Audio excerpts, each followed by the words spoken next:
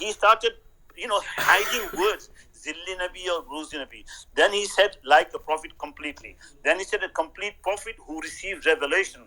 Then he called himself reincarnation of Muhammad sallallahu alaihi wasallam in Qadian, Nauzubillah. So sometimes we have to be careful which Muhammad we are referring to. And then his final prophecy was he is even greater than the status of the final prophet.